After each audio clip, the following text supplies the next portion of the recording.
بسم اللہ الرحمن الرحیم۔ السلام علیکم۔ اس خواتین سے ہوائی اڈے پر جہاز کے انتظار میں وقت ہی نہیں کٹ پا رہا تھا۔ کچھ سوچ کر دکان سے جا کر وقت گزاری کے لیے ایک کتاب اور کھانے کے لیے بسکٹ کا ڈبہ خریدا۔ واپس انتظار گاہ میں جا کر کتاب پڑھنا شروع کی۔ اس عورت کے ساتھ ہی دوسری کرسی پر ایک اور مسافر بیٹھا کسی کتاب کا مطالعہ کر رہا تھا۔ ان دونوں کے درمیان میں لگی میز پر رکھے بسکٹ کے ڈبے سے جب خاتون نے بسکٹ اٹھانے کے لیے ہاتھ بڑھایا تو اسے یہ دیکھ کر بہت حیرت ہوئی کہ اس کے ساتھ بیٹھے مسافر نے بھی اسی ڈبے سے ایک بسکٹ اٹھا لیا تھا۔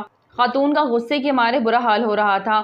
اس کا بس نہیں چل رہا تھا، ورنہ وہ تو اس کے منہ پر اس بے ذوقی اور بے ادبی کے لیے تھپڑ تک مارنے کا سوچ رہی تھی۔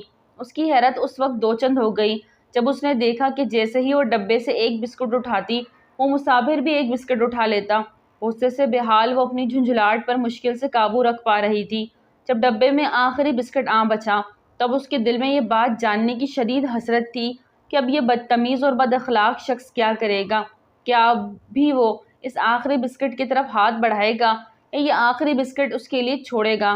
تاہم اس کی حیرت اپنے عروج پر جا پہنچی جب مسافر نے اس آخری بسکٹ کو دو حصوں میں تقسیم کر کے آدھا خود اٹھا لیا اور آدھا اس کے لیے چھوڑ دیا۔ خاتون کے لیے اس سے بڑھ کر اہانت کی گنجائش نہیں رہی۔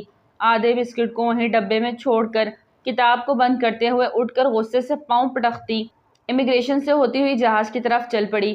جہاز میں کرسی پر بیٹھ کر اپنے دستی تھیلے میں سے اینک نکالنے کے لیے کھولا تو یہ دیکھ کر حیرت سے اس کی جان ہی نکل گئی کہ اس کا خریدا ہوا بسکٹ کا ڈبہ تو جوں کا دوں تھیلے میں بند رکھا ہوا تھا۔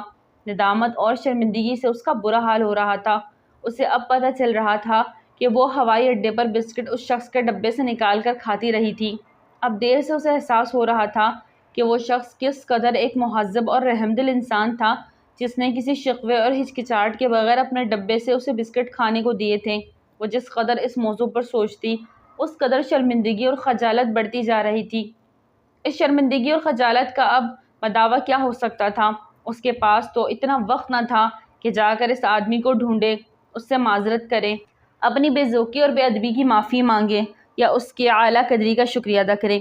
اس لیے کہتے ہیں کہ کسی کے بارے میں رائے قائم کرنے میں جلدی نہیں کرنی چاہیے، کیونکہ ضروری نہیں ہوتا کہ آپ کی قائم کی ہوئی رائے ٹھیک ہو۔